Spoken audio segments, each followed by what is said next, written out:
శంకరీ మనోహరాయ శాశ్వతాయ మంగళం గురువరాయ మంగళం దత్తాత్రేయ మంగళం రాజరామ మంగళం రామకృష్ణ మంగళం అయ్యప్ప మంగళం మణికంఠ మంగళం శబరీష మంగళం శాసాయ మంగళం మంగళం మంగళం నిత్యజయ మంగళం మంగళం మంగళం నిత్యశుభ మంగళం శంకరాయ శంకరాయ శంకరాయ మంగళం శంకరీ మనోహరాయ శాశ్వతాయ మంగళం శంకరీ మనోహరాయ శాశ్వతాయ మంగళం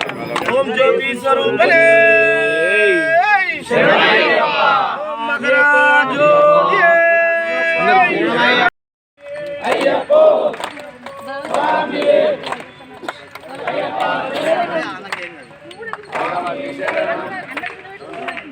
అవి అప్పు లేదు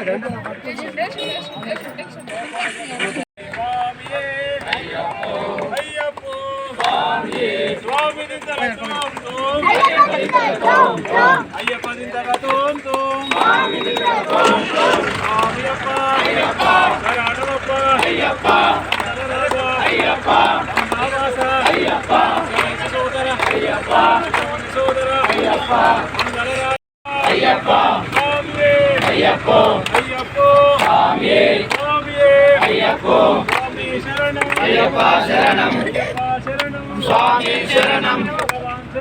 భగవతి శరణం అయ్యప్ప స్వామి అయ్యప్ప స్వామి విగ్రహమణి కంటనే అదే మాట అక్కడ కూడా ఒకటే గురుస్వామి చెప్పింది చిన్న ఉంటుంది పెద్ద ఉంటుంది మనకు అవసరం లేదు మనకు గురుస్వామి ముఖ్యుడు నవీన్ స్వామి గురుస్వామి ఉంటాడు తర్వాత తిమ్మాపూర్ మురళీ స్వామి ఉంటాడు ఆర్మూర్ నుంచి మా రాజస్వామి ఉంటాడు స్వామి ఈ ముగ్గురు గురుస్వాములు ఉంటారు స్వామి ఈ స్వాములు ఏం చెప్తే వాళ్ళకి ఎదురు చెప్పొద్దు ఇక అక్కడ నుంచి పోయి వచ్చిందాక మీరు శబరిమల వెళ్ళి మళ్ళీ ఆర్మూర్ వచ్చిందాక మీ తిమ్మాపూర్ కానీ మీ ఉత్తూరు కానీ చేరిందాక ఎదురు చెప్పడం జరిగింది ఎందుకంటే మన ఇక్కడ నుంచి ఒక 10 సంవత్సరానికి 15 సంవత్సరానికి బస్ యాత్ర చాలా దిగ్విజయంగా మన జడ్డాల మహేష్ స్వామి నిర్వహిస్తున్నాడు. ఒక జాగాల ఒకవేళ మనకు దీక్ష లేట్ అవుతున్నది ఒకరోజు తినకుండా దర్శనం చేసుకున్నాం దీనికోసం మనం మాలేసుకోలేదు కానీ ఒక దర్శనం మళ్ళీ పోలేం 500, 600, 800 కిలోమీటర్లు పోవాలంటే మనకు కష్టమవుతుంది. అల్పారం మీద ఉంది అంటే తిరగదని అంటే నేను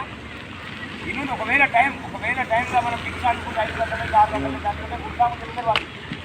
కానీ ఇట్లా ఉంది మన పరిస్థితి ఎట్లా అంటే వాళ్ళు నిర్ణయం తీసుకుంటారు. వాళ్ళ నిర్ణయాన్ని బట్టి మీరు దయచేసి మధ్య పోయడానికి సంతోషంగా మళ్ళీ ఒకసారి మా మిత్రుల నుంచి యాత్ర పోయేస్తున్నాం మంచిది ప్రతిసారి ఇంకా ఆ యాత్ర మంచిగానే భావన ఉంది కాబట్టి మీరందరూ కూడా అదే పేరు నిలబెట్టారని కోరుకుంటున్నా. వంశం మన నవీన్ స్వామి ఉంటాడు, మన మురళీ స్వామి ఉంటాడు, రాజ్ స్వామి ఉంటాడు. పెద్దపాలెం పోయే వాళ్ళు మంచి ఆనందం కోరి ఆడ వీరి ఉంది.